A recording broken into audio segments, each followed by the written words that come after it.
welcome to TSC Talks, the podcast of source cannabinoids, inspired by the condition known as tuberous sclerosis complex.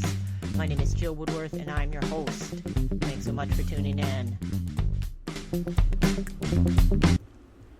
My guest today on the podcast is Tiffany Watkins, a.k.a. LadyCanna. Tiffany was a previous guest on the podcast back in, I believe, January of 2020.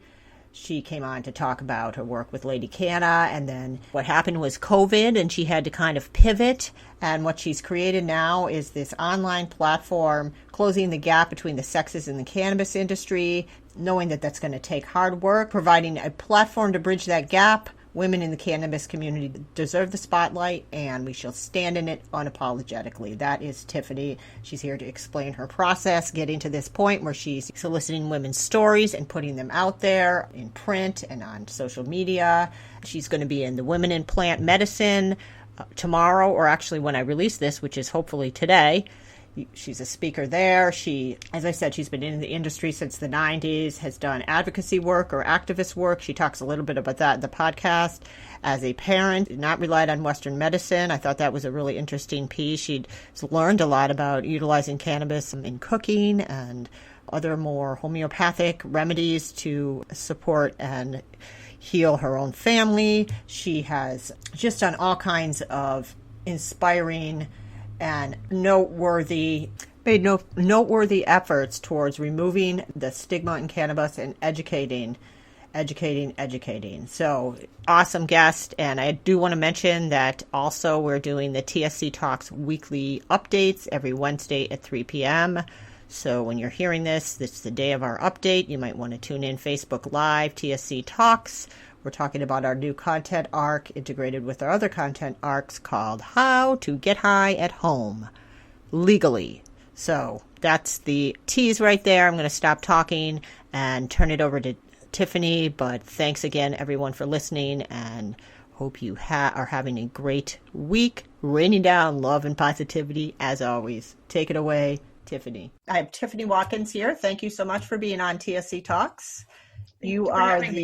You're welcome. You are and correct me if I'm wrong, founder, CEO of Vanguard Media.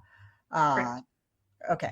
And you've had quite a career of activism involvement in the cannabis industry early on, and you've kind of moved out of it and then come back to it in 2000 and eventually decided to start your own platform. Am I getting that right? Yeah, I mean, that's the meat and potatoes of it, right? Yeah. So anyways, I enjoyed recently Tiffany invited me to a screening of The Women in Weed with the director, Mindy. Is it Mindy? It's Wendy. Wendy Borman. Wendy Borman. Mary Jane's The Women of Weed. Yeah, directed and completely done by Wendy Borman. That was awesome and so inspiring. Yeah. So, that was a really unique. I found that to be like a unique type of. I don't know whether it was a marketing or just like a publicity, fun thing to do, but I thought it was great. Well, I'll tell you this. The reason why I did it was because I'm in full support of women in the cannabis space. And more importantly, I saw the film the first time. I was invited by a women's group in Sacramento, California, to see it at the Crest Theater. And it was wonderful. They created such a beautiful environment. And, with COVID-19, I know that, certain changes had to be made. I was talking to Wendy, and she said that she would be doing virtual screens, and I knew I wanted to be on board, bring this to more people, and those of us who just wanted to see it again, because it was such a great snapshot of where we can be, where we've come from as women in space, and some of the challenges that we have. It's just a great snapshot, and it bears being over and over again, especially if we can reach new audiences. So it wasn't really marketing. It wasn't for publicity. It really was just because it strengthens the message that women hold space and we need to recognize it, right? So I'm glad that you and Lisa were able to come and actually get a chance to talk to the director, because she is wonderful. She's been doing film forever, and she does a great job. So I was glad you were able to come and visit with us. It was, yeah. I felt honored to be there. And, as Lisa and I are pretty new into the industry, to just get a little bit of that feel for where women in particular have kind of entered in the history of it. I want to see it again. So, so tell me, just to update, since our last podcast, just give me a little bit of a bio, and we'll go from there. Sure. Like we discussed in the first time that we got to chat together via the podcast, I've got, almost 3 decades in cannabis, and I've kind of done everything that everyone did in the original, to the advocacy for bringing a voice to people who really needed to be heard at the time. I was very much so on board and running with the wind when it came to bringing people cannabis who needed it, who were ill. This was, almost 30 years ago, during the time when HIV and AIDS was rampant, and people treated themselves with cannabis just to avoid the symptoms that tampered with the quality of life. Mm-hmm. They were being treated like criminals because they were doing so, and we just wouldn't stand for it. So we did things like, make sure that they could get access to free product, be it an edible or smokable, or topical, whatever was needed to make the quality of life better. And then we challenged the authorities of legislature by holding rallies and raising funds to push things through that would help us strengthen compassionate care, efforts that I don't want to see go away anytime soon. And so circle forward, when cannabis started to be more in the mainstream and you can talk about it, you didn't have your day job and then you go in the shadow working this whenever you can. I thought this is a time for me to bring back my voice and really try to help people. And that's where kind of LadyCanna was born. And I would just hold these town hall style Q&As, Canna 101, Cannabis and You, to kind of foster education where I knew it was necessary for people emerging into this market. Some people hadn't tried cannabis for 20, 30 years. It was so long ago in college, and they want to be brought to the forefront. There's new products, there's new strengths, as well as strains that no one has heard of. So just bridging that gap. And I think that the platform of LadyCanna really helped to bridge education to the removal of stigma, because I think those things kind of walk hand in hand with a slight barrier between. The more education we can push forth, the less stigma we can buy into, right? Right. So, and that was about, I'd say 4 or 5 years ago. It just really started to take off, and I started to notice there was a lot of women who would come asking questions. Well, how do I get into this? And how do I use that? And what about these products? And I think I want to be a cultivator. And they have all these questions. And I noticed that the barriers to entry for women just on the mainstream are a little high. And it's because when we look to cannabis, it's starting to look an awful lot like a male-driven industry. And I thought, we don't need to let this happen again. A new industry in America, and it's driven by males. Well, we exist as women out there, and we need to push forward. Now, there are a ton of women doing this, and I love it. But there's a sector of women who aren't heard. So I developed the platform of Vanguard Media to provide a voice for them. The same way back in the early 90s, I helped to provide a voice for those who needed it. And this time it's going to be for women, because we deserve the spotlight. Absolutely. Wow. You just answered like all my questions in that. I'm like, wow. It's a pretty simple concept. It's a pretty simple concept, and I'm happy to talk about the other meat and potatoes portions of it. That's great. But it's very simple. The movement is really simple. I guess I was thinking back to when you were doing the activism. How was that, I guess, sure, as a woman, and just from like a legal, just tell me a little bit about that. It was great, and it was scary. And, you know, as a woman and a person of color, I got a lot of pushback. Of course, we all did. There was a lot of stigma, a lot of people who didn't understand, well, why are you advocating for drugs? Why would you want people to become drug addicts? Oh, it's the 90s and you're saying that? Wow, that's funny because there's people today that say that. Exactly. That's exactly. a long time. It is. That tells you how much we're trying to step out of the pale just to get to the truth. So yeah, I mean, it was always a gamble. You know, no one wants to be arrested. No one wants to be accosted by police. No one wants to be asked to leave. But you can bet your bottom dollar we were asked to leave often, especially when we would approach the Capitol and we'd stand out there just wanting to get someone's ear. Wow. You know, in 2018, in the capital of California, Sacramento, I had the great experience of going with some of the youth law students to the Capitol on a lobby day. And our representative who was helping us out was from the Asian Chamber of Commerce. And they invited us, and we got tours of the Capitol, and we got to go from office to office to pitch different items that we thought were substantial in licensure, in banking, and we got to talk to in the state senators and representatives office. Wow. I got a chance to talk to some of these guys who were good 15 to 20 years younger than me and let them know that this is an honorable experience. Yes, we're here to fight. This is very honorable because 25 years I was standing right in front of this very building where we were being asked to leave. We were being threatened with the police to come to escort us out of there, even though we were peacefully gathering.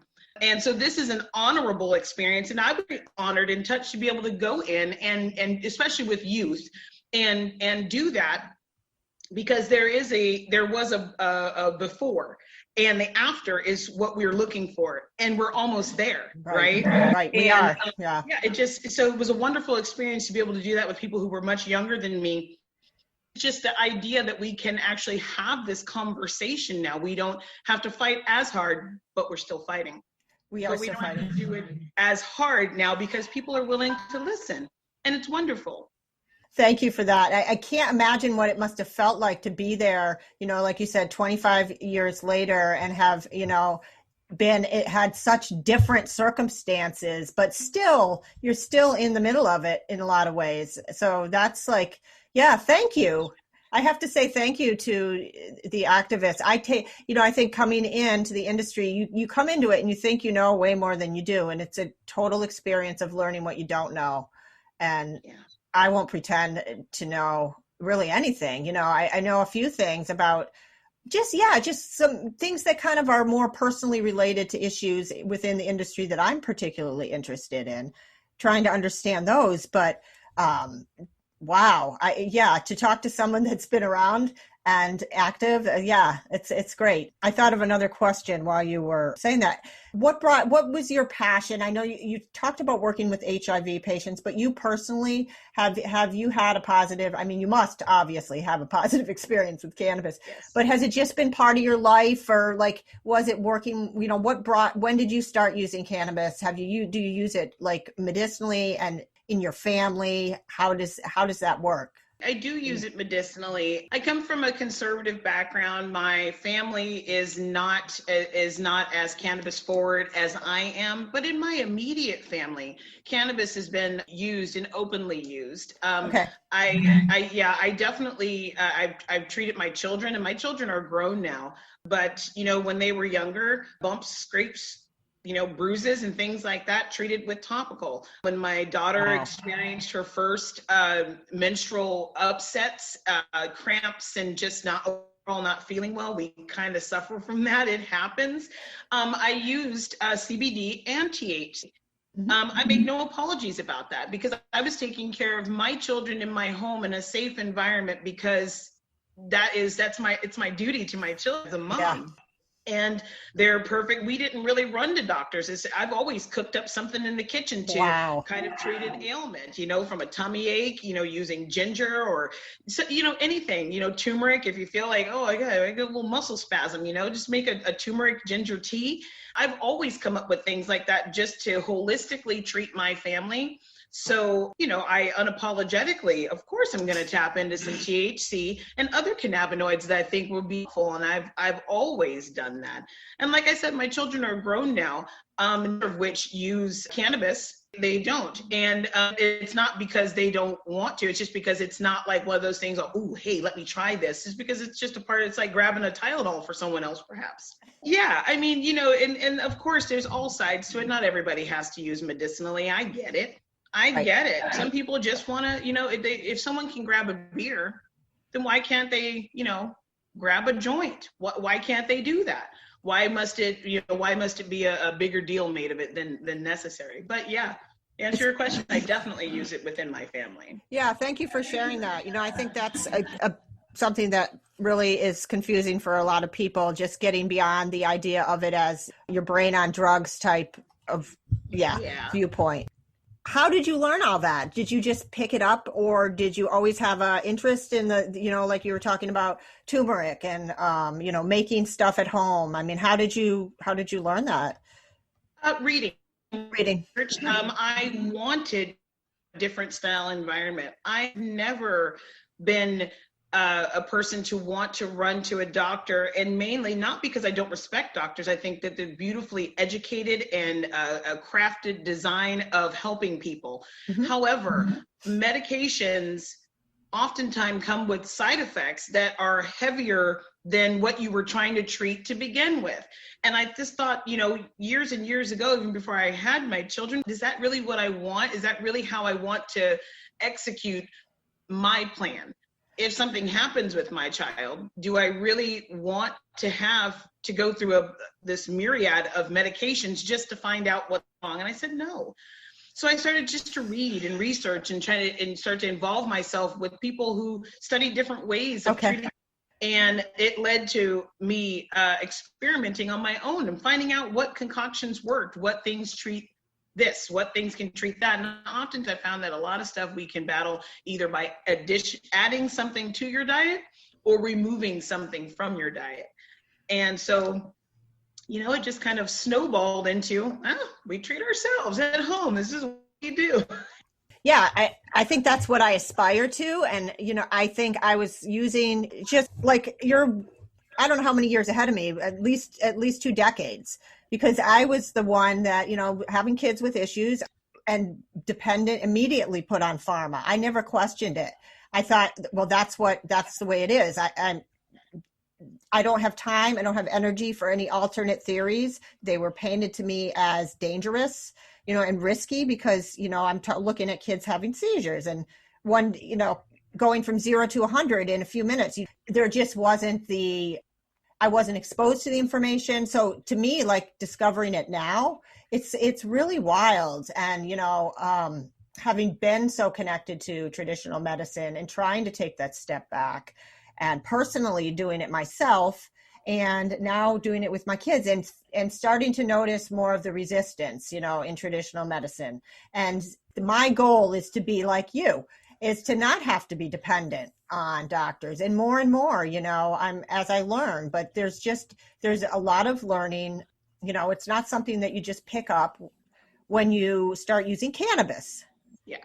So I just like to hear how that evolves in families. And so like your kids came up and they were around it and no big deal. And so that's right. That's what I try to do with my kids is keep it. Even backtracking, when they say something negative because they've been programmed, I'm like, no, you're wrong. This is the medicine. My son, for instance, I'm using the roller thing with him and he's doing really well. But he said something, oh, marijuana, that's terrible or something. I was like, hey, buddy, this is what I'm using on you. So yeah, it's interesting. It's a long road. It's a long road. It really is. There's a lot of education that still needs to go out to to really help to remove that stigma. So our children don't look at us and go, okay, this is marijuana. I'm being told it's bad. You're telling me it's good and you're using it on me, and now I have to either put up with the fact that when I tell someone, they're going to judge me for it. It's just it's a vicious cycle of misinformation. And the effect is that someone feels judged. And when that person is a younger person, they're still developing their personality. And when someone judges them, it can be pretty detrimental. So when we want to treat our children on our own, I talked about this just recently on a panel. We want to treat our children, if we want to treat our children on our own, we are kind of pushed in the corner of, well, maybe you're not making the right decision. And you're forced to have to stand alone. And that's why another reason why I always support moms who are just doing it the way they want, because it's our job to keep our children safe. And if we have a plan of action for that, why should we be pushed into the corner because of it? Absolutely. So, yeah. Because it can be difficult. And of course, children hear one thing and we're saying another. So yeah, and to maintain that level of, I'd say, advocacy for your children can be exhausting. I think that's kind of part of it too. I can't imagine that I would have been able to do it when they were younger just because of the legal issues surrounding it.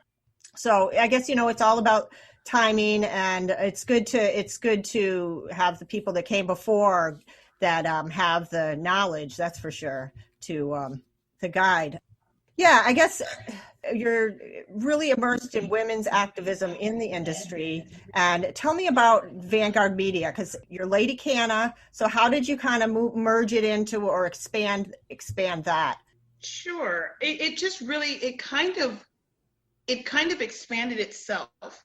The idea needed to be more broad. And I knew that I was had speaking engagements up and down the West Coast, but I also had interest, just word of mouth and my own personal network in other areas.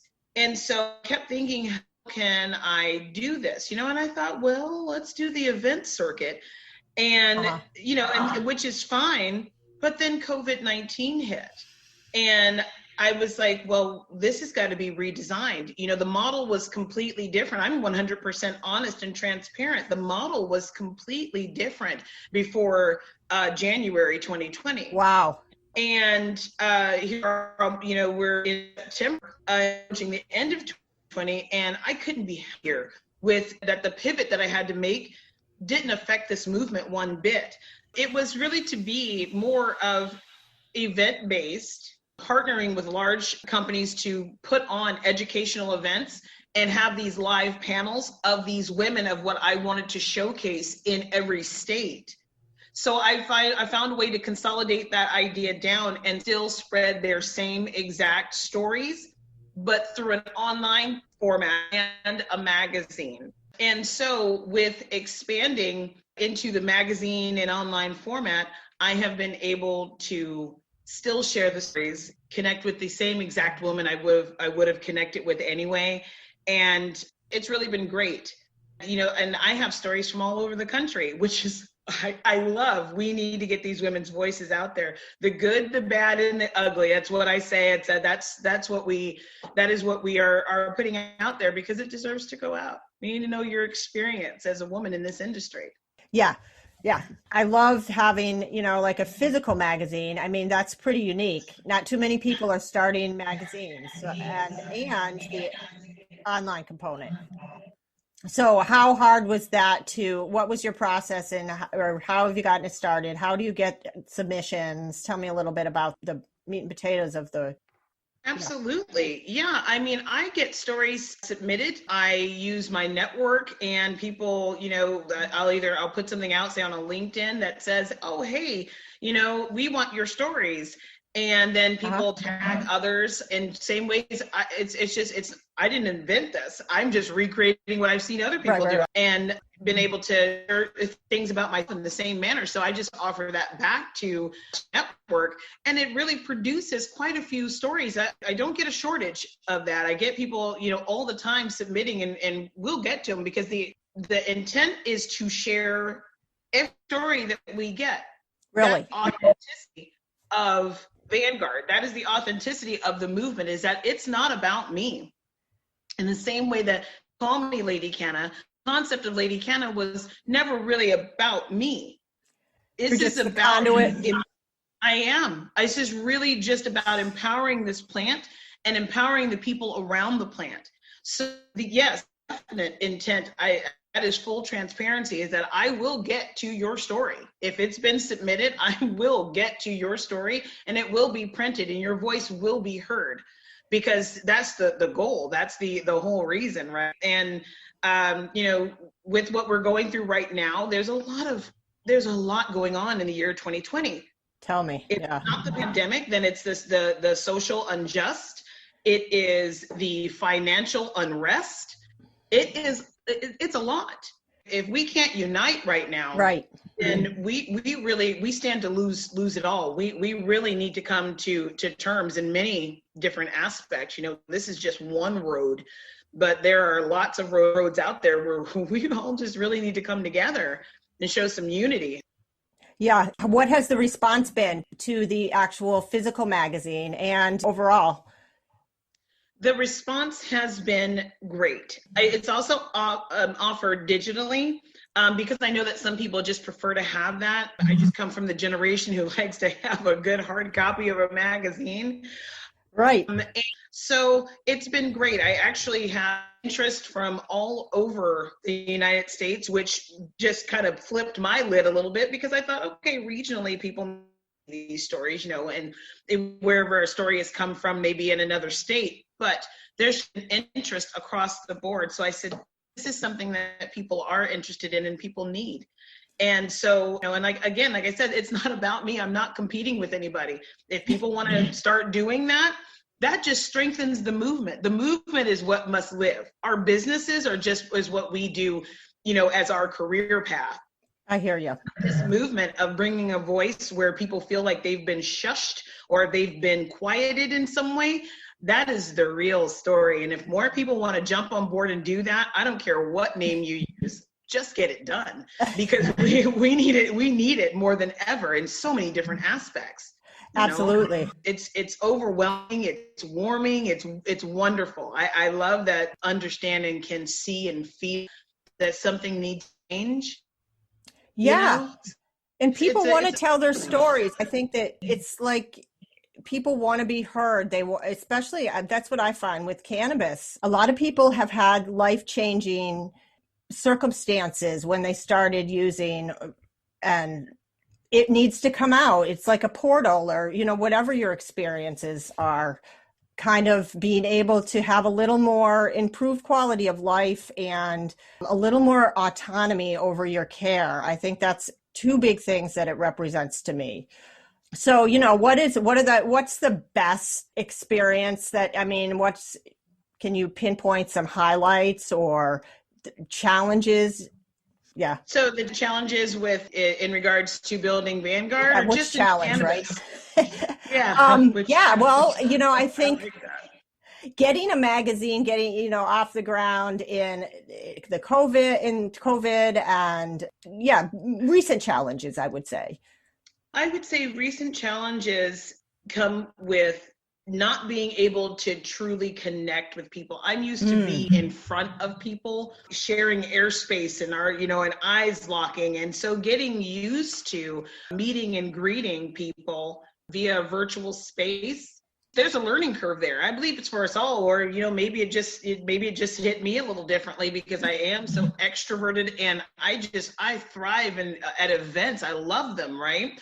And so that's not really being able to do, because we've had to truly pivot the way that we socialize. Yes. And so I think that's been a big challenge in just finding the footing of how this is going to look at the end of the day. I think that, I've overcome them pretty well with the help. I did not do it on my own, but with the help of other people pretty much in this boat, feeling the same way, and go, well, we might as well get it together and hop on a Hangout, a Zoom or something, and get this, discussed. And I think we're all living within the same challenges right now. Right. And we learn from each other these different ways of overcoming the minutia. Because at the end of the day, that's really what's getting in the way. It shouldn't be a big deal. So I'm meeting here with you like this. Would it be great to stand in your presence? We could shake hands and really say hi to each other. Right. Absolutely. But this is wonderful, right? Yes. And I think another challenge in times like this is recognizing and acknowledging your gratitude. I think that it's a time where we can get into a real poor me. Oh, totally. I can't.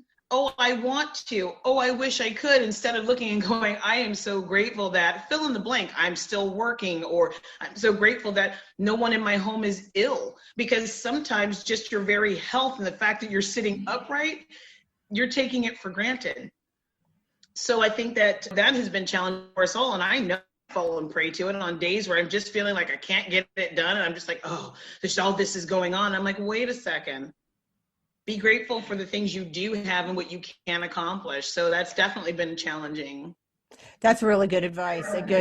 It's hard. It's hard not to get pulled down into negativity. And, I can say personally, in the cannabis industry, it's been coming in as a new business in COVID and trying to learn all the rules of what you can and can't do, and having things shut down has been really an eye opener. But I think you highlighted, I think a lot of people have had to rely on a little bit more flexibility and a little bit more out of the box thinking, which I feel cannabis really has a positive effect, or kind of gives you a little bit more ability to do that. So I see cannabis as really a hopeful and positive outlet, and medicine as we kind of navigate this new territory. And I really hope it really is. Yeah. Could you just talk about what you see in the industry and how you envision going forward as, a business owner? And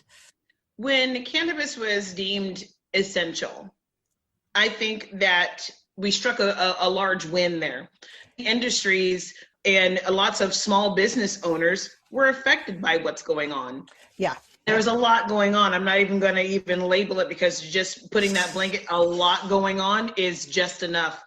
And when they met those challenges, some of them were not able to, regain any structure. And cannabis, deemed essential, allowed there still to be a flow of industry. Even when met with some of the challenges, some were able to overcome, others sadly were not. But still, there was a little glimmer of hope at the end of the tunnel. What I'd like to see moving forward for cannabis business, if this has been nothing, it's been an eye-opener that the legitimacy of a cannabis business need not be challenged, because these workers who work just any given, just say a dispensary, those workers were able to still provide for their families. They were able to still pay their rent, insurance, things like fill in the blank. And that, to me, if that's not legitimate, then what is? Seriously. So I think it's time to take a different look as to what industries can and will be the backbone of America, and, just to accept it. And so, I mean, what else it needs to be accepted. The bottom line, all this going back and forth just needs to really stop. That means when to taxation, when it comes to banking, we need to get it clear, and we need to get it together so people can thrive. Yeah, absolutely. And in a good spot right now to keep pushing forward with that voice of reason for cannabis and a voice of unity. And let's recreate industry in America. Since we have something new, we have a new model to deal with. Let's mold it in the shape that we know will work for us all. That's setting the bar pretty high, but not really. It seems to me like I'm really sometimes surprised by people that still have like real, old views of cannabis, just because it seems to me like there's just no excuse anymore. The evidence is there. If you don't know somebody that's, well, maybe not in some parts of the country, but that's had a positive experience, then you're really kind of, I'd say, it's a little bit of ignorance. And in terms of the medical system, what I perceive is people are starting to wake up, but it's going to be a long road there. It is. It is. Most of what I talk about are players who are already, we're already there, we're already in. The other side of that is what you're talking about, are people who still are, they're getting their footing. There's been a lot of propaganda for a long time, and that's going to be a battle. How does someone's perception, when people they know, love, and trust have told them that something is wrong and bad? How do you change that perception? That is going to be tough. Take work. You know, I don't play around and say, oh, this will be easy if you just do this, then that will happen. Because it's just not like that. It's going to take a lot, because this is deeply ingrained. It's a part of people's lifestyle to say you're using drugs, you're a drug addict when you're smoking a joint or you're drinking a tea or eating an edible. But they don't say the same thing when someone's taking 6 to 10 Vicodin or, you know, whatever, fill in the blank, whatever that alters your mind a day. They don't talk. They say that's prescribed medicine. That's what we were told to take. So to change that perception is just going to take a lot. So there's a steep road ahead, but I think we can climb it together. I think we can. Yeah, I do too. I think overall I feel pretty hopeful. I personally have concerns with the pharmaceutical industry, and especially as we go forward into this, new election. We're not even going to talk about that, but it's just, it's complicated. It's complicated, but it is. I think when I started to see like my son make gains, that was really hit like a new level. Personally, I know I can't turn back in any way. I'm going to have to do what I need to do to make sure that he's able to use it and legally and get his card and all that. And I guess that as someone kind of new, I mean, my passion is there. I mean, I just can't walk away. I feel like I found a really great industry. Your observations of the industry from the inside over the years. I mean, look, right now we're experiencing some best social times because we're doing online and kind of meeting up and trying really hard. Over the years, I will say, full transparency, it has not always been an inviting environment. Not every event, not every meeting. Does the positive outweigh the negative? You bet it does. Yeah. The percentage is super high on people who are positive in this space because, I mean, come on, it's cannabis, it's a plant. What's there really negative about, right? But like you said, personalities are always at play. We can't get away from personas. This is what makes us who we are. We are all different people.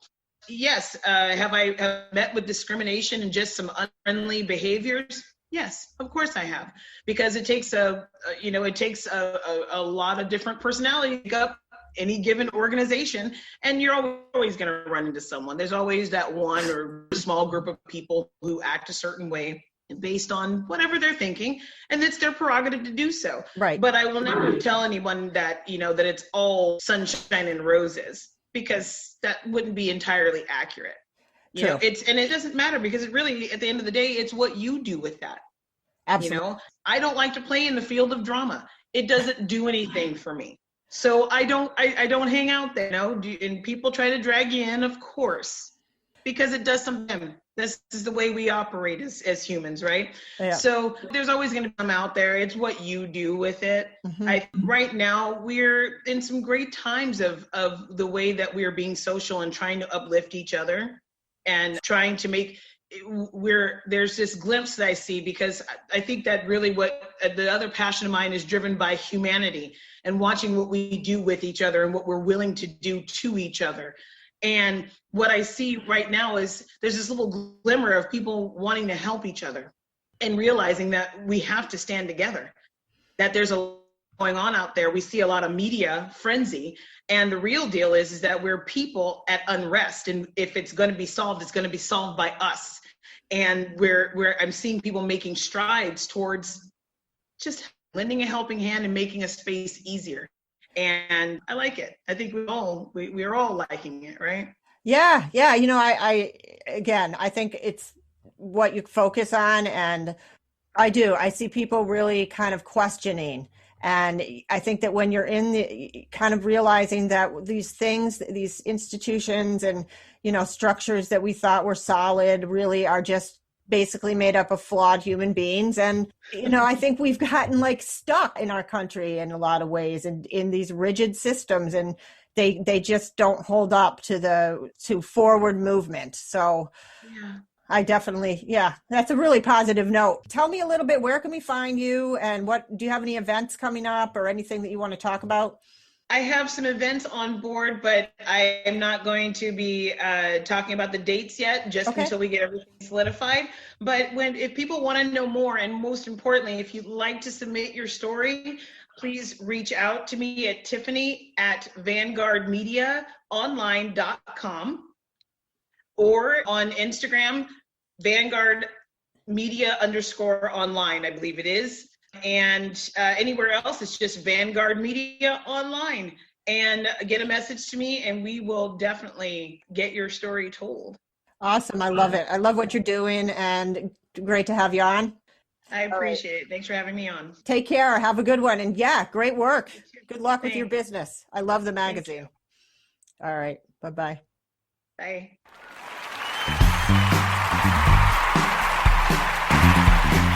That, my friends, is a wrap. Thanks so much to Tiffany Watkins for such an awesomeness work she's doing. I'm using that word way too much, but there it is.